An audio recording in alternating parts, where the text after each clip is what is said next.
Welcome dear student. In today's lecture of manufacturing process. So as we previously know, our unit 1 is completed. Now we will start with second unit. As previously discussed, this unit is also related to the casting as that of first unit. Actually they should be single unit, but as it should be very lengthy, it is been divided into two different units. So let's start. It is same as related to the casting. So most of the terminology will be similar with some added new terminologies.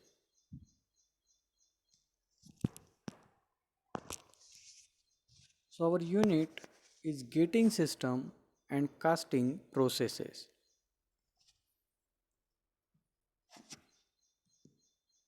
If we consider casting as a process, it can be divided into some sub processes. Now in unit 1 we had seen some sub processes, and remaining we will going to see in this unit.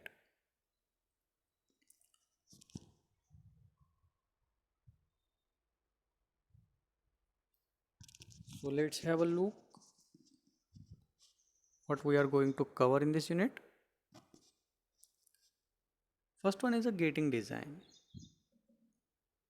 मैं आपको पहले unit से बताता आया हूँ getting system क्या होता है. मोल्ड में कैविटी को छोड़कर जो पैसेजेस बनते हैं मोल्टन मेटल के फ्लो के लिए, पैसेजेस एक्सक्लूडिंग कैविटी. कैविटी मतलब जहाँ मोल्टन मेटल सॉलिडिफाई होकर आपको आपका फाइनल जॉब मिलेगा. लेकिन इस कैविटी को छोड़कर जो भी पैसेजेस है उसे हम कहते हैं गेटिंग सिस्टम. तो इस यूनिट में हम गेटिंग सिस्टम डिटेल में देखेंगे.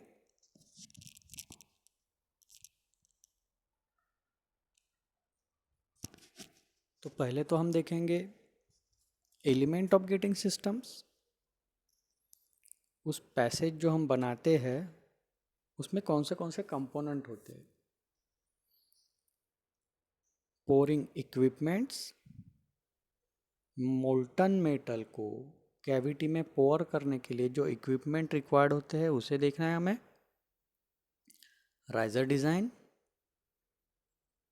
It is one of the part of the getting system. Riser. Melting furnaces.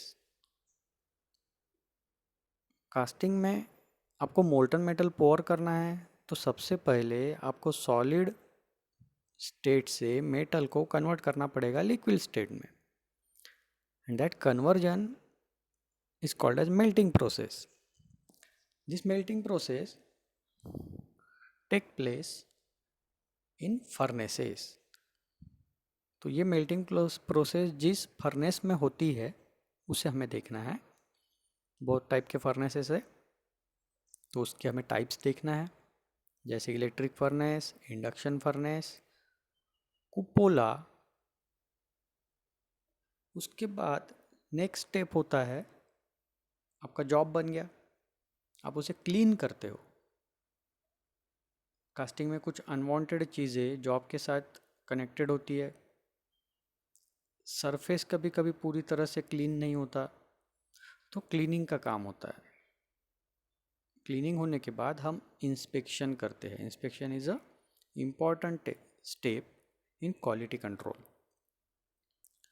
तो ऑब्जेक्ट हम डिफेक्ट्स के लिए इंस्पेक्ट करते हैं, डायमेंशंस एक्यूरेसी के इंस्पेक्ट करते हैं, सरफेस फिनिश के लिए इंस्पेक्ट करते हैं। तो इंस्पेक्शन से हमें ये पता चलता है whether the product is acceptable और not. So that is inspection. और फिर हम देखेंगे कास्टिंग में क्या क्या डिफेक्ट जनरेट हो सकते हैं और उसे ओवरकम किस तरह से किया जा सकता है। So that will we see foundry mechanising. Actually यहाँ बस इंट्रोडक्टरी पार्ट है फाउंड्री मैकेनाइजिंग का, क्योंकि हमने foundry using the machines previous unit में देखा है, मोल्डिंग मशीन्स देखे हैं हमने। स्पेशल कास्टिंग प्रोसेसेस, अब तक हमने मोस्ट ऑफ द कास्टिंग जो देखी है फर्स्ट यूनिट से लेकर इस यूनिट में भी जो हम आगे देखेंगे वो सारी कास्टिंग्स है sand casting. But basically for industry production sand casting is not of much important। Industry में सैंड कास्टिंग बहुत ज़्यादा इम्पोर्टेंट है नहीं, because production rate is very low. So what types of casting processes are used in industries? These will be covered in this topic, that is special casting processes such as investment casting, centrifugal casting, slush casting, die casting, etc.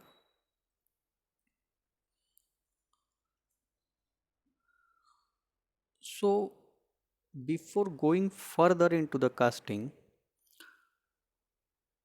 we must be cleared with all the terminologies used। इसमें से बहुत सी terminology हमने first unit में देखी है, वो हमें पता भी है, लेकिन कुछ नई टर्मिनोलॉजी इस यूनिट में आएगी, तो हम पहले से रिवाइज करते हुए चलेंगे इस टर्मिनोलॉजीज के लिए। So this is very good animation taken from IIT website. तो ये एक कट सेक्शन है मोल्ड का, इसमें आपको मैक्सिमम चीज़ें क्लियर हो जाएगी अगर आप नेमिंग के ऊपर ध्यान देखते हो तो इसी डायग्राम का यूज़ करके हम सारी टर्मिनोलॉजी को क्लियर करने की कोशिश करेंगे। So let's start.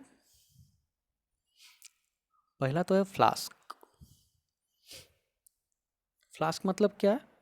Simple language में जो वुडन का या मेटल का बॉक्स होता है जिसके अंदर हम पैटर्न को रखते हैं सेंटर में और सराउंडिंग में सैंड को पोर करते हैं और उसके बाद उसे कॉम्प्रेस करते हैं या रैम करते हैं, that is called as flask. तो फ्लास्क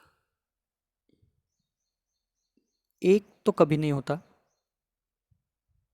देयर इज मिनिमम 2।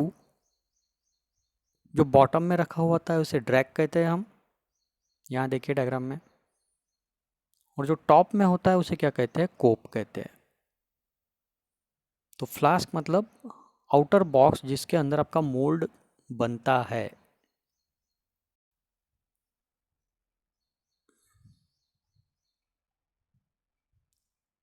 ये पूरा आपका मोल्ड है, इस असेंबली को हम मोल्ड कहते हैं before pouring the molten metal.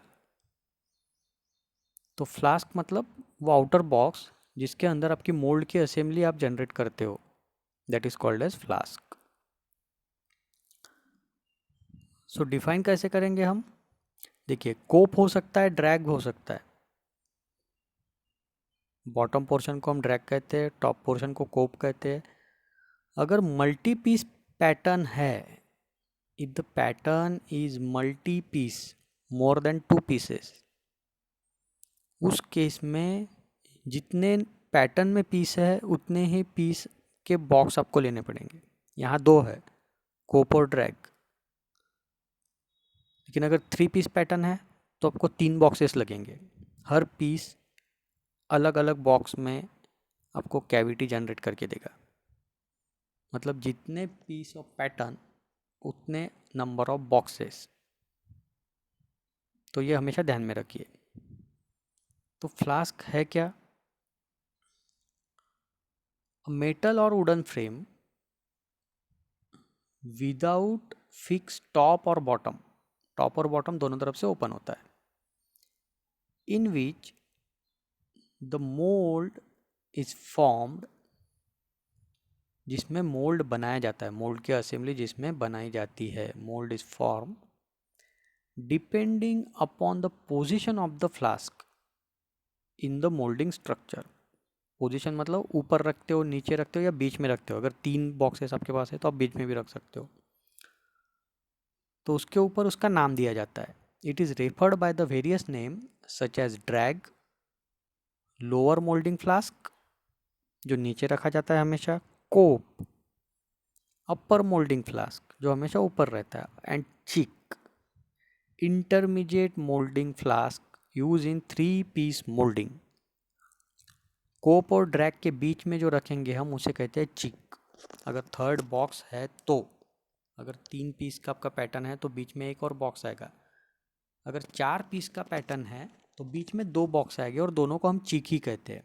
तो कोप हमेशा टॉप पर होता है, ड्रैग हमेशा बॉटम में होता है, और बीच में जितने भी बॉक्सेस आएंगे उन सभी को हम कहते हैं cheek. So I think it is cleared. Next terminology. तो पहली टर्मिनोलॉजी थी हमारी फ्लास्क, उसमें 3 तरह के फ्लास्क होते हैं, drag at the bottom, cope at the top, and all intermediate are called as cheek. Next one, pattern। ये तो हमें पता है, हमने यूनिट में पूरा पैटर्न देखा है। It is the replica of the final object to be made. The mold cavity is made with the help of pattern. Replica of the final object, cavity generate करने के लिए हम जो ऑब्जेक्ट यूज़ करते हैं उसे हम कहते हैं पैटर्न, और इस पैटर्न के वजह से ही सैंड में कैविटी जनरेट होती है। So it is the most basic terminology. After pattern parting line, यहाँ दिख रहा है आपको parting line. It is nothing but what, it is just a plane at the conjunction और joining of drag and cope. Cope और drag के joining plane पर जो लाइन आपको दिखती है उसे कहते हैं पार्टिंग लाइन। यहाँ से कोप अलग और ड्रैग अलग होता है और वहाँ पर जॉइनिंग होती है दोनों की। So that is called as parting line. क्या कहता है? This line divide between 2 moulding flask that make up the mould. अब यहाँ 2 फ्लास्क है इसलिए एक पार्टिंग लाइन आएगी। अगर आपके पास 3 फ्लास्क है, कोप ड्रैग चिक, तो आपके पास 2 पार्टिंग लाइन आएगी, एक कोप और चिक के बीच में और दूसरी ड्रैग और चिक के बीच में। तो it depends upon how many flask you are using. लेकिन इन जनरल सबसे मोस्ट कॉमन जो मोल्ड होते हैं उसमें कोप और ड्रैग 90% कोप और ड्रैग ही यूज होते हैं। So we will get only single parting line.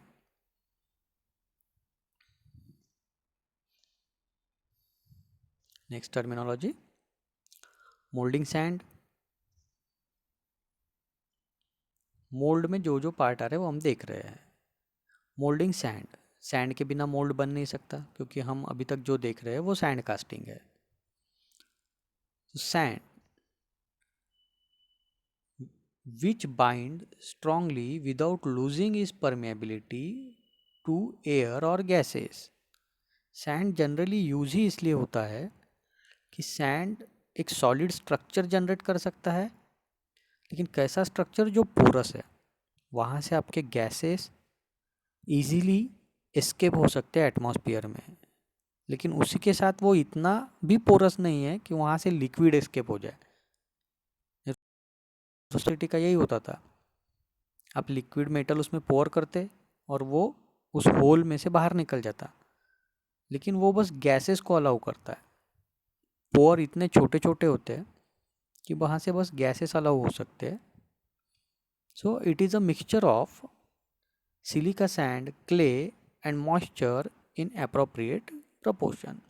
तो ये सारी टर्मिनोलॉजी हम एक्चुअली देख चुके हैं, लेकिन फिर भी एक बार उसे रिपीट कर रहे हैं।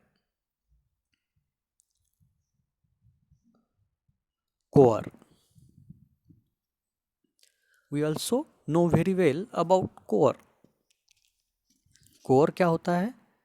एक ऐसा सॉलिड सैंड का बना हुआ मास होता है which is use for creating hollow part in the actual job और कास्टिंग। सो कोर की डेफिनेशन क्या की है? A separate part of the mould made of sand and generally baked. हम most of the time core को oven में bake करते हैं, एक्सेप्ट अगर हम सोडियम सिलिकेट का यूज़ कर रहे हैं एज अ बाइंडर, तो उस समय उसे बेक नहीं करते, CO2 गैस उसमें से पास करते और वो हार्ड बन जाता है। लेकिन मोस्ट ऑफ द टाइम उसे बेक करते हैं, which is use to create opening and various shape cavities in the casting. Casting hollow बनानी है, कोई ओपनिंग देना है, थ्रू होल देना है, उस केस में हम कोर को यूज़ करते हैं। तो ये इंपॉर्टेंट टर्मिनोलॉजी है कास्टिंग में।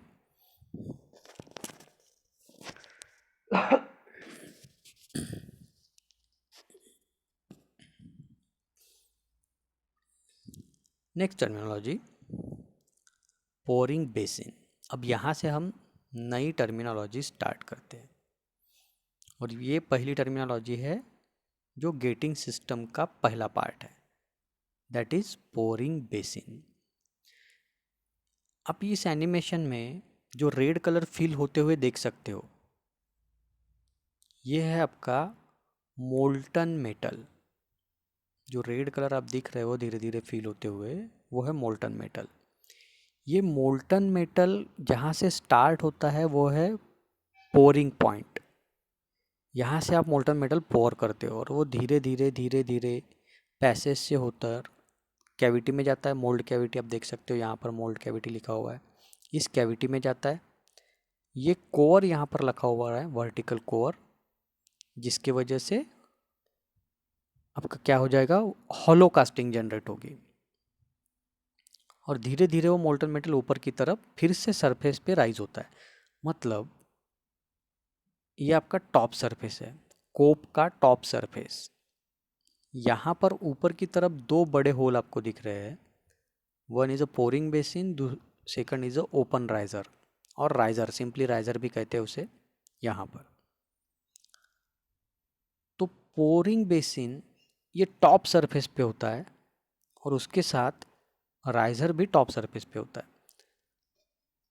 उसका नाम ही है पोरिंग बेसिन।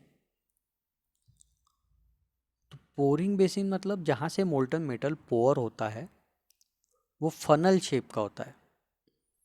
फनल शेप मतलब कोनिकल शेप का होता है, और वहाँ से मोल्टन मेटल को हम पोर करते हैं, और वहीं से वो स्टार्ट होता है फ्लो होना। तो ये बेसिकली स्टार्टिंग पॉइंट है गेटिंग सिस्टम का। अब ये कैविटी नहीं है, लेकिन ये ज़रूरी होता है मोल्टन मेटल के फ्लो के लिए बनाना। तो हम वीडियो में देखेंगे एक बार गेटिंग सिस्टम, लेकिन ये बात ध्यान में रखिए, वर्टिकल आपके पास दो ही पैसेज होते हैं, एक तो है पोरिंग बेसिन, दूसरा है राइजर। बाकी सारे पैसेज जो होते हैं वो कैविटी के लेवल में होते हैं। तो दो वर्टिकल पैसेज, उसमें से सबसे पहला है pouring basin. So what is it? It is a small funnel shape cavity eight the top of the mould. Mould के टॉप में देखिए, मोल्ड 3 डायमेंशनल है, यहाँ आपको 2 डायमेंशनल ज़रूर दिख रहा है, तो 3 डायमेंशनल है। हमने मोल्ड का वीडियो देखा है, वो कैसे होता है ये भी देखा है।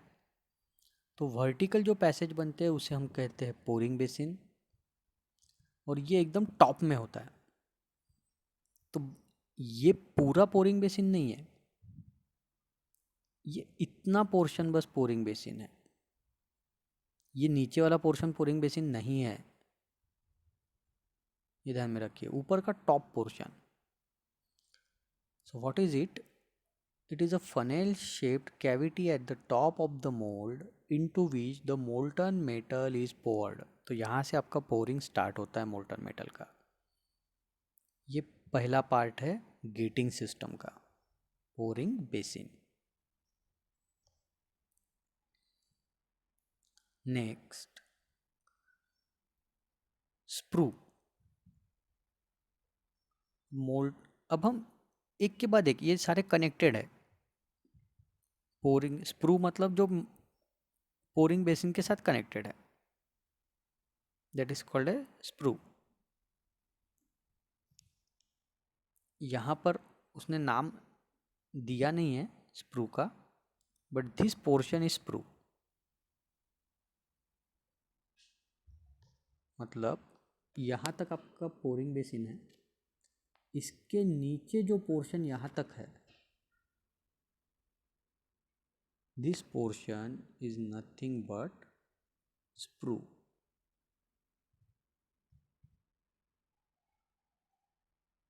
पोरिंग बेसिन से लेकर बॉटम तक जो पोर्शन है उसे हम कहते हैं स्प्रू। तो पोरिंग बेसिन से मोल्टन मेटल जब फ्लो होगा तो पोरिंग बेसिन से कहाँ पर आएगा, स्प्रू में आएगा। So how it is defined, the passage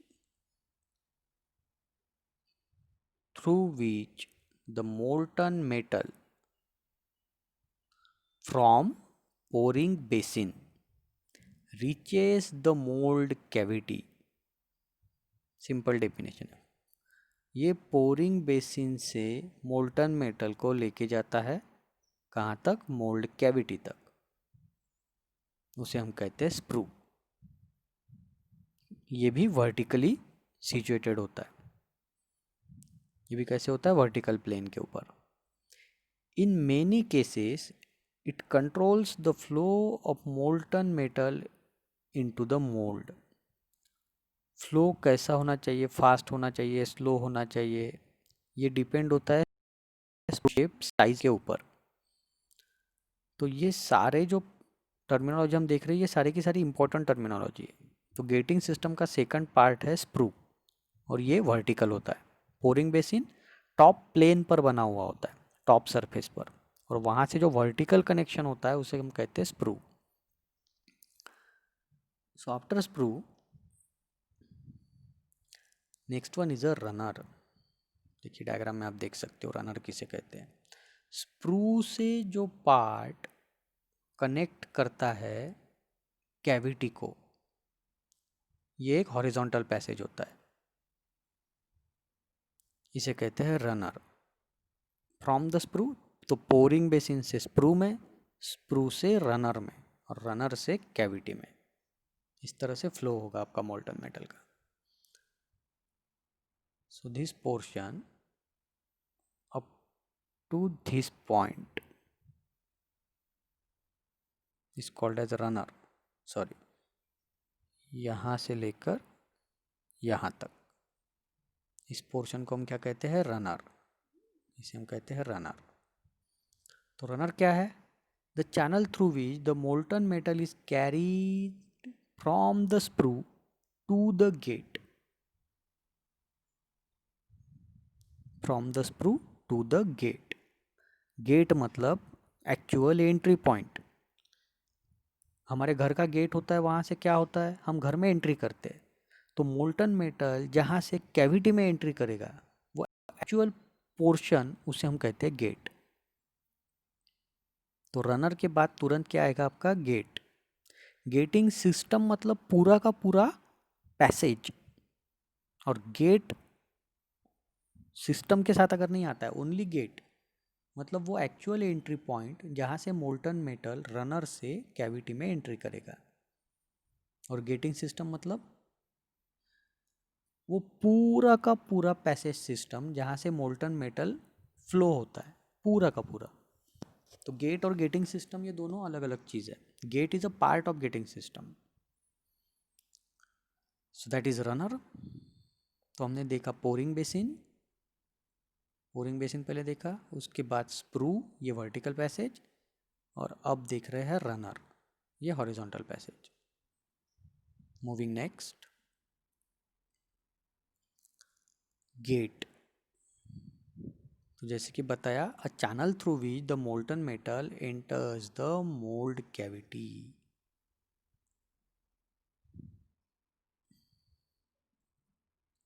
अगर ये पोर्शन आपका रनर है तो यहाँ जो एग्जैक्ट एंट्री पॉइंट है, जहाँ रनर ख़त्म होता है और कैविटी स्टार्ट होती है, वो एग्जैक्ट एंट्री से घर में गेट होता है, डोर होता है, उसी तरह से मोल्टन कैविटी में जाने के लिए जहाँ से स्टार्ट होता है, रनर के एंड पर जो पोर्शन है छोटा सा, उसे हम कहते हैं gate. So it is a channel through which the molten metal enters the mould cavity. Mould cavity में जहाँ एग्जैक्ट एंट्री होती है वो है आपका गेट। गेटिंग सिस्टम और गेट अलग अलग है, हमेशा ध्यान में रखिए। चैपलेट हमें पता है, चैपलेट क्या है, सपोर्ट करती है कोर को। यह हमेशा उसी मेटल की बनी हुई होती है जिसका कास्टिंग बनाना है, और ये मेल्ट होके कास्टिंग का पार्ट बन जाती है। So chaplet.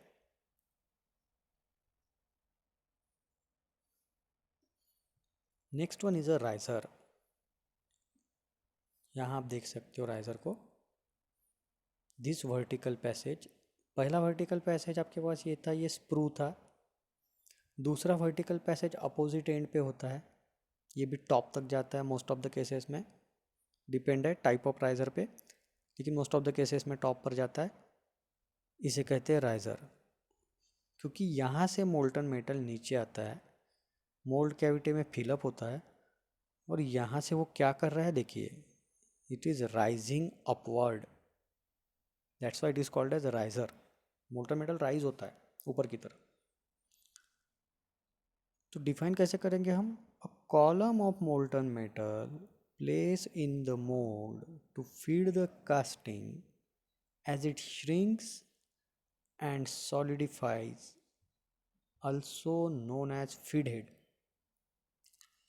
इसका काम क्या है? तो कॉलम है मतलब वर्टिकल है। of molten metal placed in the mold to feed the casting as it shrinks and solidifies। Riser का काम क्या है?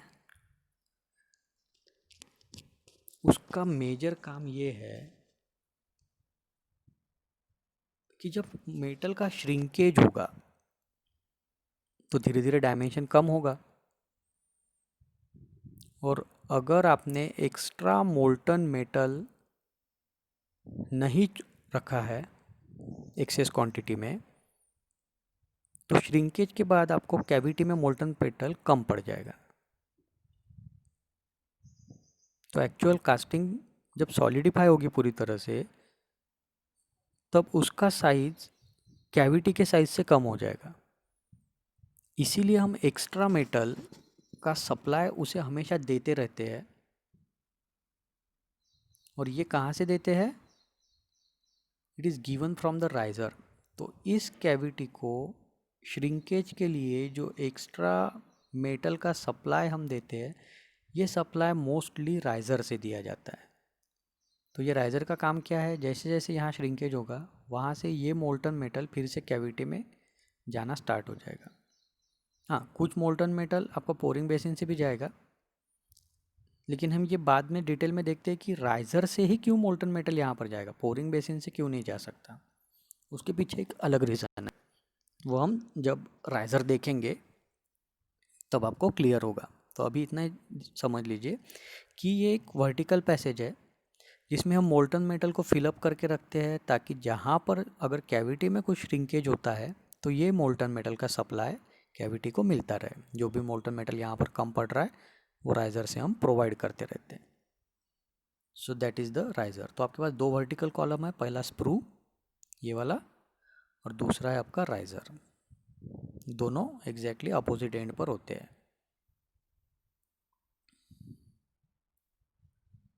Next one, went. वेंट हमने पहले इसमें भी देखा था, फर्स्ट यूनिट में जब हमने CO2 मोल्डिंग देखा था। CO2 मोल्डिंग में छोटे छोटे होल्स बनाते हैं जिससे CO2 गैस पास करते हैं हम, जो सोडियम सिलिकेट के साथ रिएक्ट होके सोडियम सिलिकेट को सॉलिड ग्लास में कन्वर्ट करता है और हमें हार्डनिंग मिलती है। तो वो जो छोटे छोटे होल बनते हैं उसे कहते हैं वेंट। देखिए यहाँ आप एक छोटा सा ओपनिंग देख रहे हो, वेंट। ये कैविटी से लेके टॉप सरफेस तक जाता है। ये वेंट इसलिए दिया जाता है कि अगर permeability of mould is very less, अगर मोल्ड की परमेबिलिटी नहीं है तो यहाँ से जो गैसेस जनरेट होंगे after pouring the molten metal, ये एस्केप नहीं कर पाएंगे ड्यू टू लेस परमेबिलिटी। और अगर ये एस्केप नहीं होते तो ये गैसेस इस कैविटी में ही ट्रैप हो जाएंगे and it will generate a hollow casting या पोरस कास्टिंग, या ऐसा कास्टिंग जिसमें एंट्रैप्ड गैसेस है, स्टीम है। इस तरह का कास्टिंग की रिक्वायरमेंट हमें नहीं है, रिक्वायरमेंट तो है ही नहीं, लेकिन इस तरह के कास्टिंग की स्ट्रेंथ बहुत कम होती है, उसकी क्वालिटी पुअर होती है। तो अगर परमेबिलिटी कम है तो उस केस में हम एक छोटे छोटे होल ऐसे जनरेट करते हैं वर्टिकली, जो कास्टिंग से गैस को बाहर की तरफ एस्केप होने में हेल्प करेंगे। So that openings are called as vent. उस ओपनिंग्स को हम क्या कहते हैं? वेंट कहते हैं।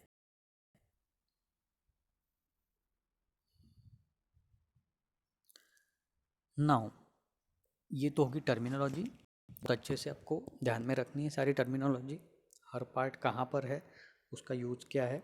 मैंने आपको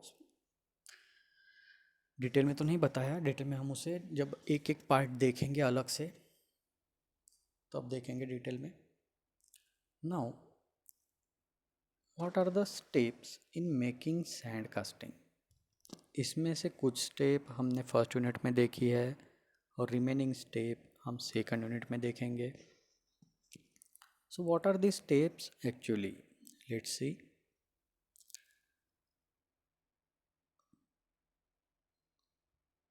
तो पूरा का पूरा कास्टिंग हम 5 बेसिक स्टेप में डिफाइन कर सकते हैं। होल कास्टिंग, फर्स्ट वन जिससे हमने पहला यूनिट स्टार्ट किया था वो है पैटर्न मेकिंग। तो ये बेसिक फाउंडेशन स्टेप है कास्टिंग का, जहाँ से आपको कास्टिंग स्टार्ट करनी है। सो पैटर्न मेकिंग क्या करते हैं? हम एक पैटर्न बनाते हैं। A pattern is a physical model of the casting used to make the mold। Mould बनाने के लिए एक्चुअल जॉब का एक मॉडल हम बनाते हैं, जो आपको फाइनली जॉब चाहिए उसका एक मॉडल बनाते हैं जिसे हम कहते हैं pattern. The mould is made by packing some readily form aggregated material such as moulding sand around the pattern. Mould कैसे बनता है? पैटर्न के अराउंड हम मोल्डिंग सैंड, और डिपेंडिंग अपॉन आप कौन से टाइप का मोल्ड बना रहे हो, जो भी मटेरियल आपको पैक करना है, लेकिन हम एक पैकिंग मटेरियल यूज़ करते हैं। सैंड कास्टिंग में वो पैकिंग मटेरियल क्या होता है? Moulding sand. वो सराउंडिंग में हम प्लेस करते हैं पैटर्न के। When the pattern is withdrawn, हमने पैटर्न के सराउंडिंग में पैकिंग मटेरियल जनरली जो सैंड होता है उसे पैक करते हैं, पूरी तरह से अच्छे तरह से कॉम्प्रेस करते हैं और पैटर्न को रिमूव करते हैं, उसे हम विड्रॉ करते हैं। When it is withdrawn, it imprint it's imprint provides the mould cavity. वो पैटर्न रिमूव करने के बाद वहाँ जो बचता है वही क्या है? आपकी रिक्वायर्ड कैविटी है, और वही हमारा बेसिक मोटो है फॉर मेकिंग द पैटर्न। हमें चाहिए क्या? कैविटी चाहिए, पैटर्न हमारी रिक्वायरमेंट नहीं है। Which is ultimately filled with the molten metal to become the casting. इस कैविटी में हम मोल्टन मेटल को डालते हैं और ये कैविटी की वजह से ही उस मोल्टन मेटल को आपके फाइनल जॉब का शेप मिलता है और वो कास्टिंग में कन्वर्ट हो जाती है। If the casting is to be hollow, अब अगर आपको हॉलो कास्टिंग चाहिए, सॉलिड कास्टिंग नहीं चाहिए, as in the case of pipe, pipe आपने देखा है वो अंदर से हॉलो होता है. Additional patterns referred to as a core are used to form this cavity. तो कोर हर मोल्ड में यूज होता है क्या? नहीं. कोर तभी यूज होता है जब आपको हॉलो या कुछ रेसेस चाहिए या स्लॉट चाहिए, उसी केस में कोर यूज होता है. Otherwise we don't use the core. So that is the first step, pattern making. ये हमने पहले यूनिट में बहुत डिटेल में देखी है. Second one is a core making. अभी हमने देखा ना, हॉलो पैटर्न के लिए कोर ज़रूरी है. तो ये सेकंड स्टेप कंपलसरी है क्या? नहीं. हो भी सकती है, नहीं भी हो सकती है. So second step, cores are form usually made of sand. ये फॉर्म है एक सैंड का बना हुआ, which are place into a mould cavity to form the interior surface of the casting. Casting के इंटीरियर बनाने के लिए. सॉलिड पार्ट में इंटीरियर नहीं होता है, हॉलो पार्ट में ही इंटीरियर रहेगा. सॉलिड पार्ट में इंटीरियर कैसा रहेगा? वो तो पूरा तरह से सॉलिड होगा. तो हॉलो पार्ट की हम बात कर रहे हैं, इंटीरियर मतलब hollow part. Thus, the void space between the core and mold cavity surface is what eventually become the casting. Solid part में पूरा का पूरा कैविटी होता है आपके पास, लेकिन हॉलो पार्ट में सेंटर में कोर रहेगा और बचा हुआ पार्ट आपका कैविटी रहेगा. यानी थ्रू कैविटी नहीं मिलेगी आपको हॉलो पार्ट के लिए जब आप मोल्ड बनाओगे. तो सिंपली हमें कोर पता है, कोर हॉलो कास्टिंग जनरेट करने के लिए यूज होती है. तो कोर मेकिंग, मोल्डिंग,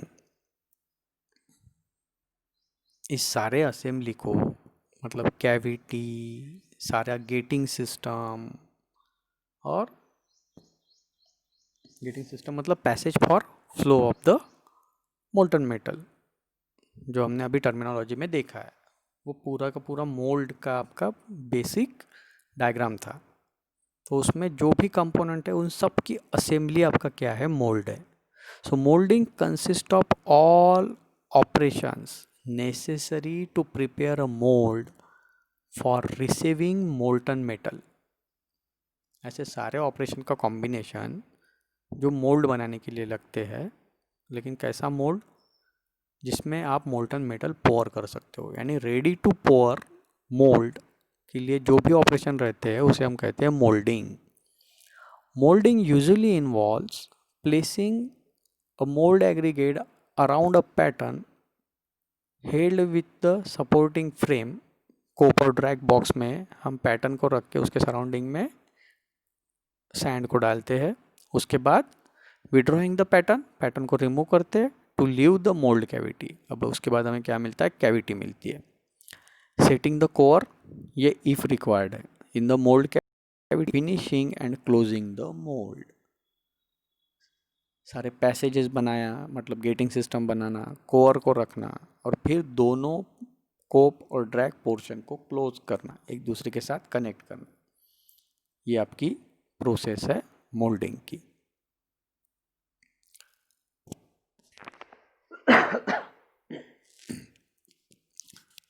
अब ये पहले 3 पोर्शंस हमने पहले यूनिट में देखे हैं, मोल्डिंग तक हमने देखा है. अब इसके बाद क्या होता है? अब आपका मोल्ड पूरी तरह से रेडी है. It is completely ready for pouring the molten metal. तो अब आपको मोल्टन मेटल बनाना पड़ेगा. You have to generate the molten metal.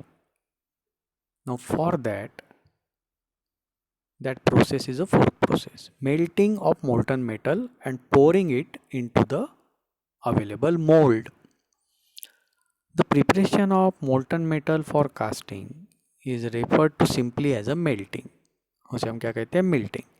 Melting is usually done in a specifically designed area of the foundry and the molten metal is transferred to the pouring area where the molds are filled. यानी industry के एक specific portion में ही melting का काम होगा, वहाँ से molten metal को ले जाया जाएगा जहाँ पर मोल्ड रखे हुए हैं, और वहाँ पे पोरिंग का काम होगा। मतलब ऐसा नहीं वहीं पे मेल्टिंग हो रहा है और वहीं पे तुरंत आप उस मोल्टन मेटल को पोर कर रहे हो। तो आपका फोर्थ इम्पॉर्टेंट क्या है, मेटल को मेल्ट करना, और मेल्ट होने के बाद मोल्ड में पोर करना। And the last one, metal pour हो गया, अब आप उसे छोड़ दोगे, कूल डाउन होने दोगे। पूरी तरह से कूल होने के बाद, या पूरी तरह से कूल नहीं भी हुआ तो चलेगा, पूरी तरह से सॉलिडिफाई होना चाहिए। जब वो 100% सॉलिडिफाई हो जाएगा, उस समय हम क्या करेंगे, मोल्ड को ब्रेक करेंगे, कंप्लीटली ब्रेक डाउन करेंगे मोल्ड को। And after breaking we have to clean that mould now. और ये क्लीनिंग क्यों ज़रूरी है, इसके तुरंत बाद हम एक वीडियो देखने वाले हैं पूरे कास्टिंग प्रोसेस का, इसमें ये पांचों स्टेप क्लियर होंगी। तो क्लीनिंग करना ज़रूरी होता है। क्यों? Cleaning refers to all operations necessary to the removal of sand. देखिए, कुछ सैंड सरफेस पे स्टिक हो जाती है क्योंकि वो मोल्टन मेटल है, और हो सकता है कि कैविटी की कुछ सैंड लूज हो जाए ड्यू टू द पोरिंग, क्योंकि ये मेटल है, बहुत हाई टेम्परेचर पे है, तो कुछ भी हो सकता है। तो सैंड कभी कभी सरफेस में कनेक्ट हो जाती है या सरफेस के ऊपर स्टिक हो जाती है, उसे रिमूव करना पड़ता है। स्केल्स, ऑक्साइड की स्केल फॉर्म हो जाती है ड्यू टू हाई टेम्परेचर। अगर फेरस मेटल है वो, तो वो बहुत जल्दी रिएक्ट हो जाता है एटमॉस्फेयर के साथ, और ऑक्साइड जिसे हम कहते हैं जंग, जंग खाना कहते हैं ना, तो लोहा जंग खाता है, तो उसी तरह से ऑक्साइड की स्केल जनरेट होती है, उसे रिमूव करना पड़ता है, तो ये क्लीनिंग में आता है। And excess metal from the casting. अब आप कहोगे एक्सेस मेटल क्यों है, हमने तो कोर में पोर किया था। लेकिन जो पूरा गेटिंग सिस्टम है, starting from the pouring basin ending at the riser, ये पूरा का पूरा गेटिंग सिस्टम कास्टिंग के साथ कनेक्टेड होता है, और इसे हमें रिमूव करना पड़ता है। ये गेटिंग सिस्टम रिमूव करने के बाद ही आपको फाइनल कास्टिंग मिलती है, तो ये भी क्लीनिंग का प्रोसेस है। Burned on the sand, scales are removed. जली हुई सैंड और स्केल हम रिमूव करते हैं to improve the surface appearance of the casting, surface अच्छा दिखना चाहिए। Excess metal in form of pin, wire, parting line, fin, gates is removed. Casting को छोड़ के एक्सेस में जो भी मटेरियल है उसे हमें रिमूव करना पड़ता है। और इसके बाद हम क्या करते हैं, inspection of the casting for defect and general quality is perform. तो क्लीनिंग और इंस्पेक्शन ये लास्ट स्टेप है। इंस्पेक्शन में जो कास्टिंग पास हो जाती है वो हमारी फाइनल कास्टिंग है, उसे हम एक्सेप्ट करते हैं as a proper part.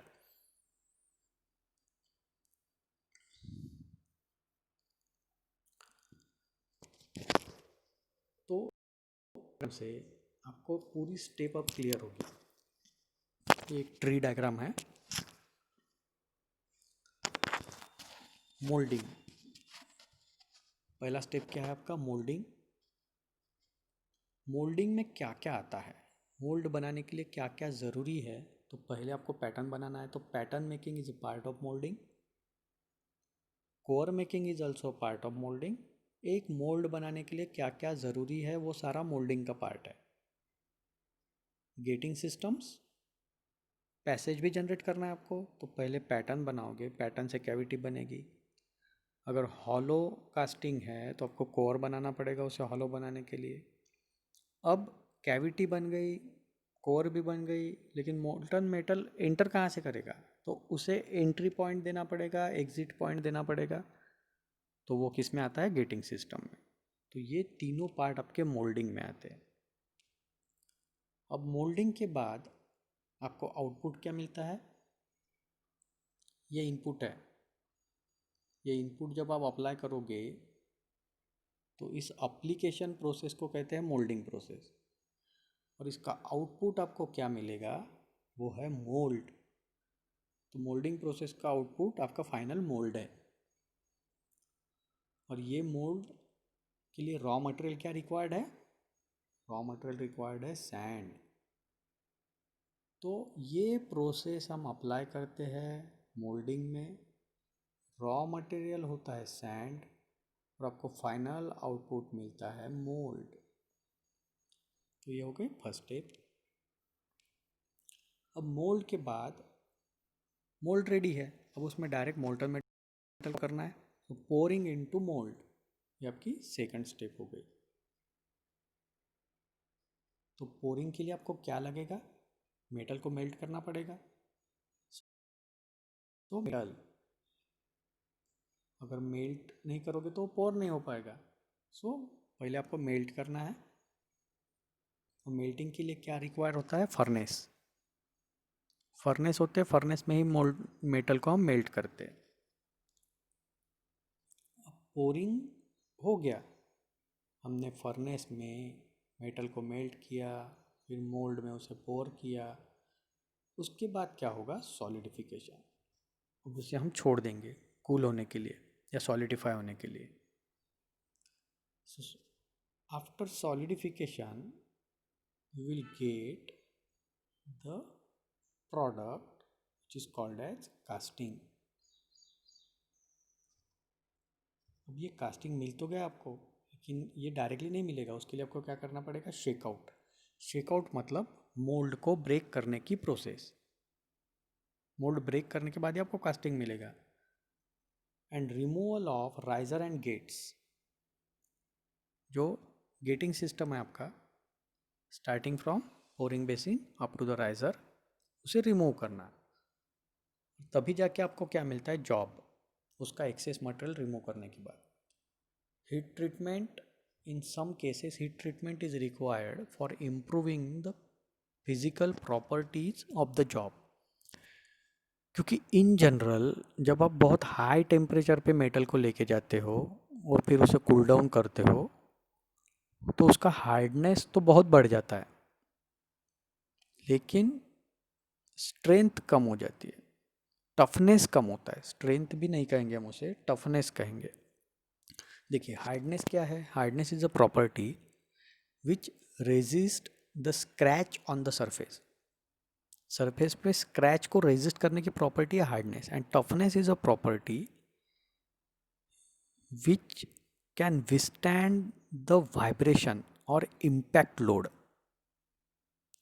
Hard है मतलब बहुत ज़्यादा हार्ड है, आप उसे स्क्रैच नहीं कर सकते हो। सरफेस इतना हार्ड है कि आप उसे स्क्रैच नहीं कर सकते हो। लेकिन जब मटेरियल हार्ड बनता है तो उसके साथ वो ब्रिटल बनता है, उसका टफनेस कम होता है। टफनेस इज अ प्रॉपर्टी, अगर आप हथौड़े से किसी चीज़ पर इम्पैक्ट करते हो तो वो अगर टूटता है तो इसका मतलब वो टफ नहीं है, इट इज़ ब्रिटल वन। अगर वो ब्रेक हो जाता है तो, और अगर वो ब्रेक नहीं होता है, वो इम्पैक्ट को एब्सॉर्ब कर लेता है, तो उसे हम कहते हैं टफ। तो टफनेस होना ज़रूरी है। हार्डनेस तो होना ही चाहिए, लेकिन टफनेस ज़्यादा इम्पॉर्टेंट है। इन कास्टिंग में जनरली ये टफनेस चला जाता है, मटेरियल हार्ड और ब्रिटल होता है। So for improving that toughness, toughness को इम्प्रूव करने के लिए हम कुछ हीट ट्रीटमेंट उस पर अप्लाई करते हैं। So that why the heat treatments are some time necessary. वो रिक्वायर, अगर टफनेस रिक्वायर्ड है तो in that case only. So heat treatment, cleaning and finishing. अब फाइनली हम क्या करते हैं? उसे क्लीन करते हैं पूरी तरह से और फिनिश प्रोडक्ट आपके सामने आता है। And last step is inspection. Inspection के जाके आपका कास्टिंग का पूरा प्रोसेस कवर हो जाता है। एंड इंस्पेक्शन किस लिए करते हैं? Inspections are done for checking the dimensions. Dimension proper है कि नहीं ये चेक करते हैं हम, और ये भी चेक करते हैं कि कास्टिंग में कोई डिफेक्ट ना हो। डिफेक्ट और dimension checking is called as inspection. और यहाँ आपका कास्टिंग प्रोसेस पूरी तरह से कंप्लीट हो जाता है। So that is basically the casting. अब हमें नेक्स्ट टॉपिक गेटिंग सिस्टम देखना है, but I think for today आज ही स्टार्ट हुआ है यूनिट, इसे हम नेक्स्ट लेक्चर में कवर करते हैं। But this is not the end of the lecture, we are going to see some important videos, और जब जो हमने अब तक पढ़ा है उसी को हम इस वीडियो के थ्रू देखने की कोशिश करेंगे।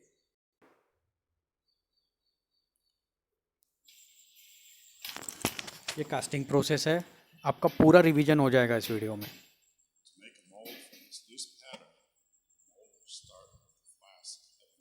देखिए, दो पार्ट है, कोप पार्ट, ड्रैग पार्ट। अब बहुत ध्यान से देखिए इस वीडियो को।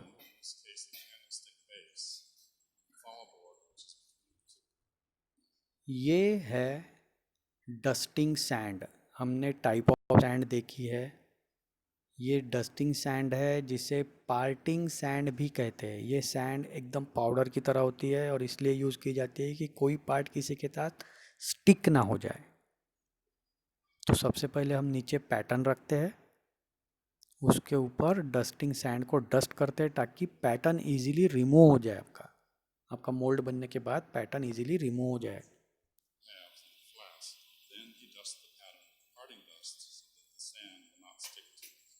अब एग्जैक्टली जो पार्ट पैटर्न के कांटेक्ट में है वहाँ पर हम कौन सी सैंड डालते हैं, उसे कहते हैं फेसिंग सैंड। ये फाइन क्वालिटी की सैंड होती है और ये न्यू सैंड होती है। ओल्ड सैंड हम यहाँ पर यूज़ नहीं करते। तो देखिए, वो फेसिंग सैंड इनिशियली डालेगा, उसके बाद वो बैकिंग सैंड डालेगा। तो ये है फेसिंग सैंड, ये एग्जैक्टली पैटर्न के साथ होती है। ये बस पैटर्न के पास रहेगी, जो कैविटी जनरेट करेगा वहाँ पर। और उसके बाद लोकल जो रिमेनिंग सैंड, वो कोई भी सैंड यूज़ कर सकते हैं, इसे कहते हैं banking sand.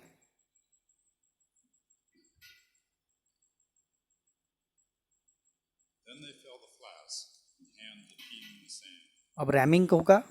Rhyming process is a compressing the sand. तो ये मैनुअल रैमिंग से अच्छा एक न्यूमेटिक हैमर होता है। ये न्यूमेटिक हैमर है जिससे बहुत फास्ट रैमिंग होता है आपका।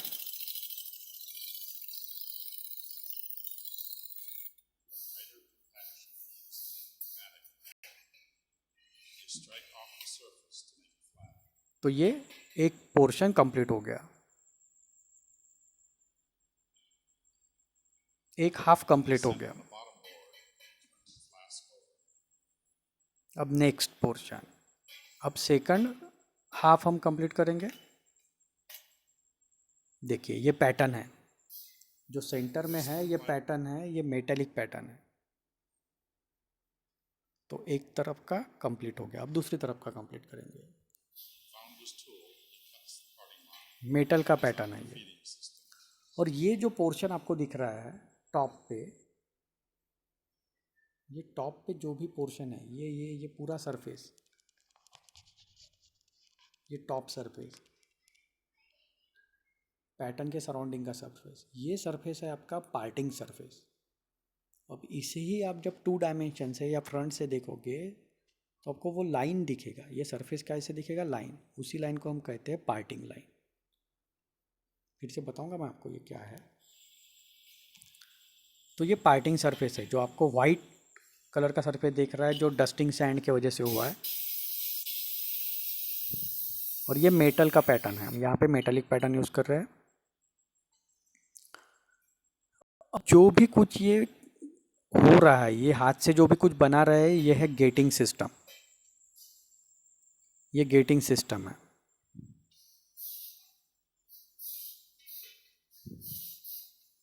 अब आपको थोड़ा ज़्यादा क्लियर होगा यहाँ पर, आप ध्यान दीजिएगा वीडियो पर।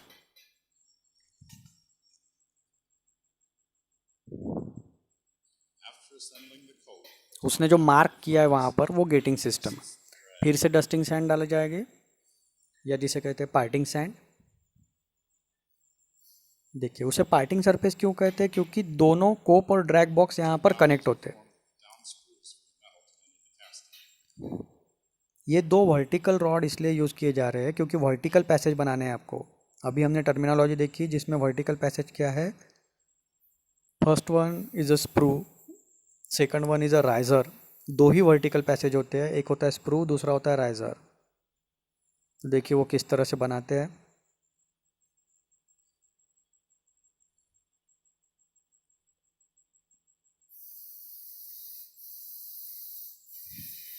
फिर से रैमिंग होगा, सेकंड पार्ट भी उसी तरह से बनेगा। डिफरेंस इतना ही है कि इस पार्ट में आपका दो वर्टिकल पैसेज हम छोड़ देते हैं मेटल को पोर करने के लिए।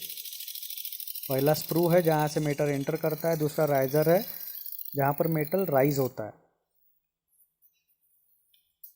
अब आपके पास दो वर्टिकल होल है, यही पैसेज है आपका, passage for entering the molten metal.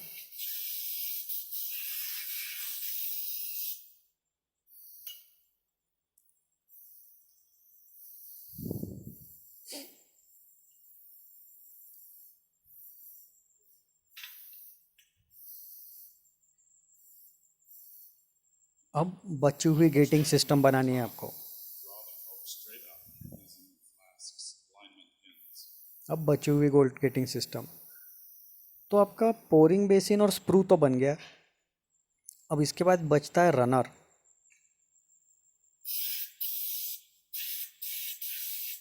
तो रनर देखिए अब कैसे बनता है, रनर और gets.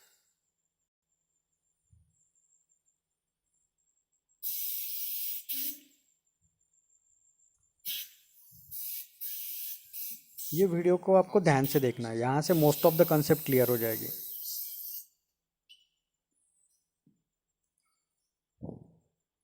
Bottom of the down screws cuts pouring basins. The idea is to always have laminar or smooth flow of the metal so it will not be churned and become drossy.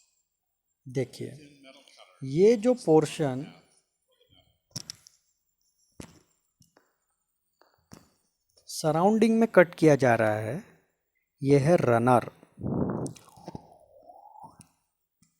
Runner हमने क्या देखा था, from the sprue Side runners feed metal into the casting to the gate where the feeder cavity. casting joint.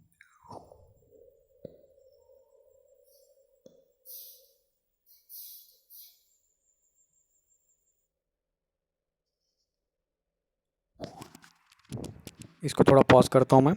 अब देखिए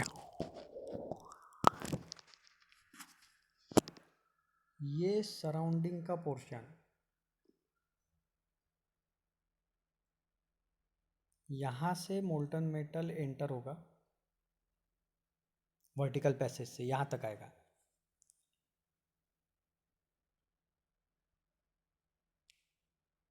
यहाँ से enter होगा और फिर इस एरिया में वो फ्लो होगा, इस एरिया में वो फ्लो होगा। So this complete surrounding passage ये स्प्रू से मोल्टन मेटल को लेकर गेट तक ले जाता है। तो ये सराउंडिंग पैसेज को हम कहते हैं रनर। तो स्प्रू कैसे है, वर्टिकल सरफेस पे है, it is on vertical plane. और रनर कैसे है, हॉरिजॉन्टल सरफेस पे, it is in the horizontal plane. तो ये अब यहाँ से एकदम ध्यान में रखना है कि कौन सा पोर्शन कहाँ पर है। वर्टिकली आपके पास दो ही पैसेज है, बाकी सारे के सारे जो गेटिंग सिस्टम के कंपोनेंट है वो हॉरिजॉन्टल प्लेन पर होते हैं।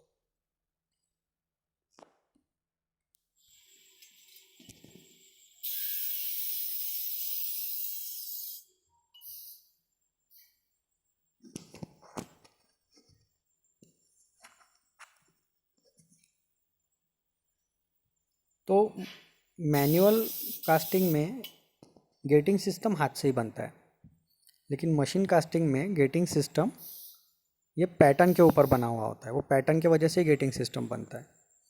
अब क्या करना है आपको, पैटर्न को रिमूव करना है, क्योंकि आपने पैसेज तो बना लिए लेकिन एक्चुअल कैविटी कहाँ पर है, तो ये कैविटी के लिए आपको पैटर्न रिमूव करना पड़ेगा। So is removing the pattern, और उसे क्या कहते हैं, शेक करते हैं या रैप कहते हैं। Pull the pattern from the sand. Since this pattern is hammer से शेक करते हैं, इसलिए हम शेकिंग अलाउंस देते हैं उसे, क्योंकि थोड़ी सी डायमेंशन बढ़ जाती है शेकिंग की वजह से। और बहुत आराम से पैटर्न को रिमूव करते हैं ताकि आपको कैविटी मिल सके।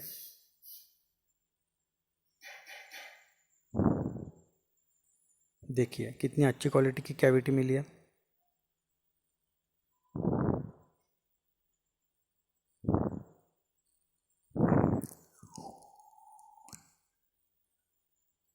फिर से पैसेज को थोड़ा सा इम्प्रूव करेंगे। देखिए जो सराउंडिंग में है वही रनर है, और जो एक्चुअली कैविटी तक जाने वाले पैसेज है उसे हम कहते हैं गेट्स। मतलब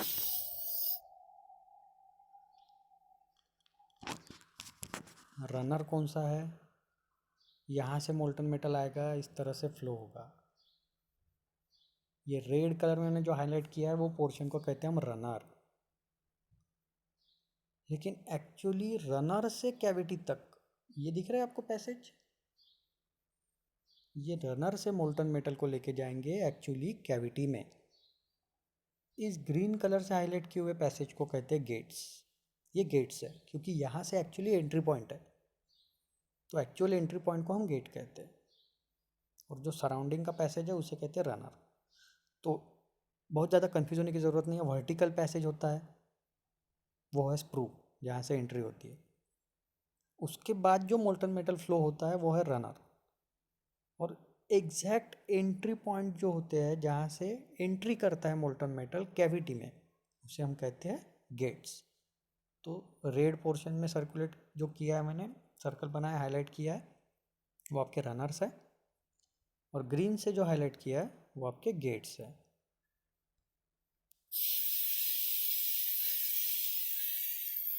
तो ये एक तरफ का पूरी तरह से बन गया है आपका। With a brush, he brushes off any loose sand.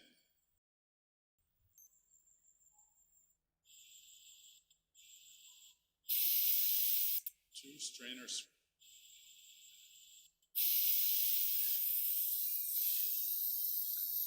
अच्छी तरह से क्लीन कर लेंगे, कोई लूज सैंड यहाँ पे नहीं रहनी चाहिए, नहीं तो मोल्टन मेटल के साथ ये हो जाएगा।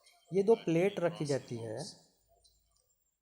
ये प्लेट आपको दिख रही है यहाँ पे, ये छोटी छोटी प्लेट दिख रही है, ये इसलिए रखी जाती है ताकि मोल्टन मेटल जब ऊपर से आएगा तो वो एक वेलोसिटी के साथ आएगा, क्योंकि वो वर्टिकल पैसेज से डाउनवर्ड आ रहा है तो उसकी वेलोसिटी ज़्यादा होगी। उसके फोर्स के वजह से कहीं बॉटम की सैंड रिमूव ना हो जाए, इसलिए वहाँ पर दो स्टेनर रखे हुए हैं जिस पे मेटल मेटल सैंड पे इम्पैक्ट ना होके स्टेनर के ऊपर इम्पैक्ट होगा और सैंड डैमेज नहीं हो पाएगी, तो उसके लिए वो रखे गए हैं।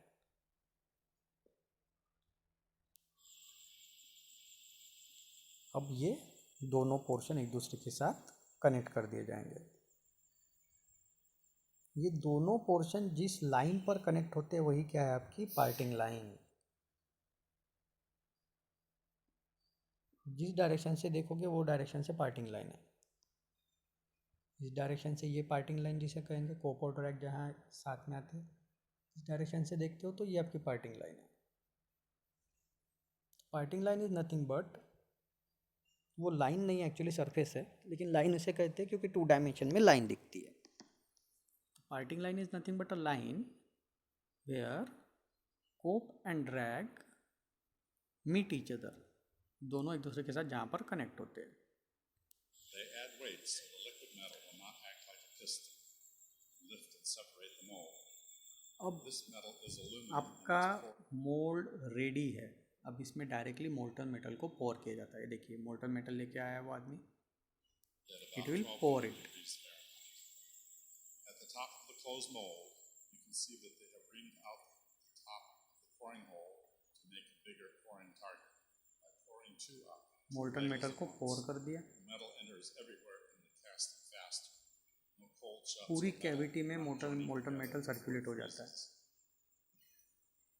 अब इसे कूल डाउन होने देते हैं। Hinges on the flask and remove it.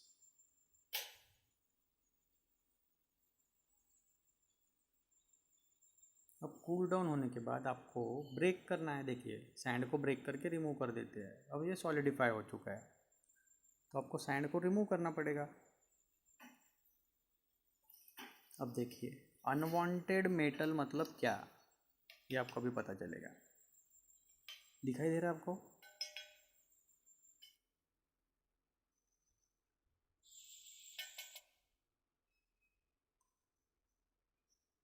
इस कास्टिंग में इतना ही पोर्शन आपका एक्चुअल कास्टिंग है जो आपको रिक्वायर्ड है। बाकी बचा हुआ पूरा का पूरा मेटल ये अनवांटेड है, because it is a part of gating system. वो पैसेज में जो मोल्टन मेटल था वो सॉलिडिफाई हो चुका है, तो आपको ये सराउंडिंग वाला जो ग्रीन हाईलाइट किया उसको छोड़ के बाकी सराउंडिंग में जो भी मेटल है उसको पहले रिमूव करना पड़ेगा, इसलिए क्लीनिंग ज़रूरी होता है।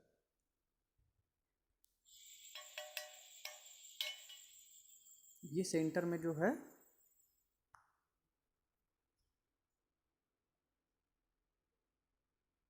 ये क्या है, दिस इज रिक्वायर्ड कास्टिंग।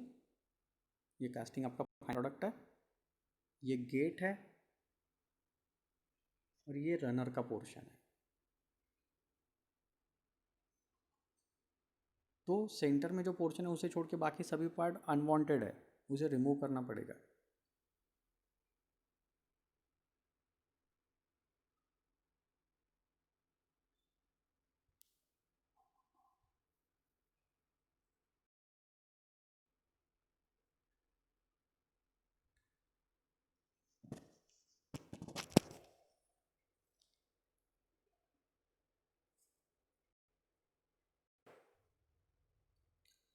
अब सेकंड वीडियो हम देखते हैं।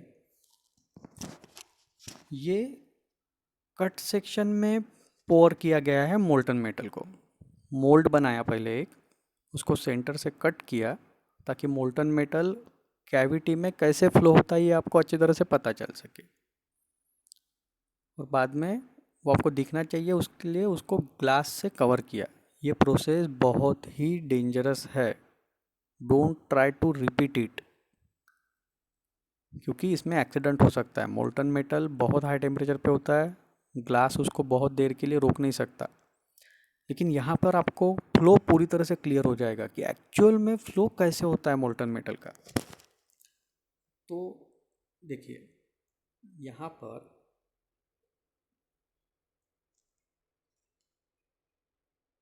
ये सेंटर में आपकी कैविटी है, ये हॉरिजॉन्टल लाइन इसे कहते हैं रनर। यहाँ जो आपको टॉप में ये फनल शेप दिख रहा है, this is called as pouring basin. Pouring basin से मोल्टन मेटल आता है स्प्रू में, वर्टिकल पैसेज।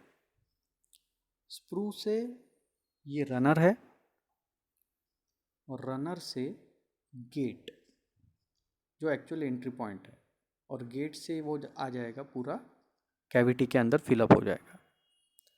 बचा हुआ मोल्टन मेटल यहाँ से राइज होगा ऊपर की तरफ, इसे कहते हैं राइजर।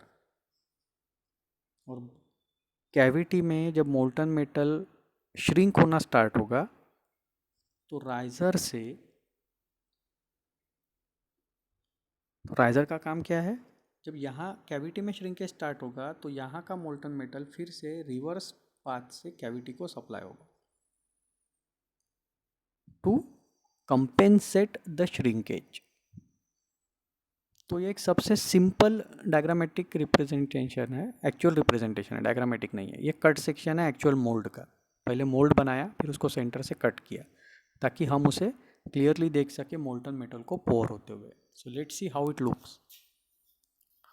अब इसमें मोल्टन मेटल को पोर कर रहे हैं हम। It is very very dangerous to use glass for molten metal. Pouring basin, उसके बाद कैविटी में धीरे धीरे, और राइजर में सी इट ग्लोज। लेकिन प्रोसेस आपको पता चला। और एक बार स्लो मोशन में देखते हैं। मोल्टन मेटल कैसे फ्लो होता है उस पर ध्यान दीजिए। देखिए पहले तो वो पोरिंग बेसिन में पूरी तरह से जमा होता है, राइजर में नहीं जाता है डायरेक्टली, स्प्रू में नहीं जाता, पोरिंग बेसिन में पूरी तरह से जमा होता है। उसके बाद धीरे धीरे फ्लो होता है स्प्रू में, स्प्रू से राइजर में राइज होना स्टार्ट होता है, और उसी के साथ कैविटी में फिलअप होता है।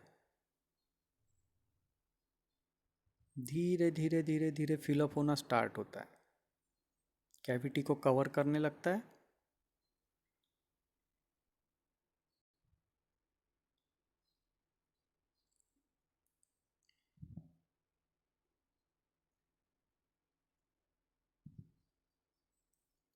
कैविटी पूरी तरह से फिलअप हो गई। अब बचा हुआ मोल्टन मेटल राइजर में फिर भी राइज हो ही रहा है।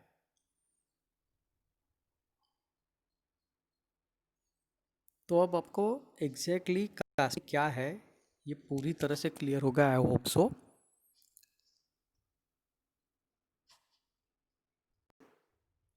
सो it is enough for today. आज के लिए ठीक है। अगली बार से हम इसी गेटिंग सिस्टम को डिटेल में part by part, pouring basin क्या होता है, उसके फंक्शन क्या है, स्प्रू क्या होता है, उसके फंक्शन क्या है, वो कैसे वर्क करता है, रनर के क्या फंक्शन है, एक्चुअली गेट्स क्या होते हैं और उसके क्या टाइप्स है, राइज़र भी देखेंगे, बेसिकली राइज़र का फंक्शन क्या है ये भी देखेंगे। तो ये नेक्स्ट क्लास में देखते हैं। Thank you for your attention. Let's end today's class.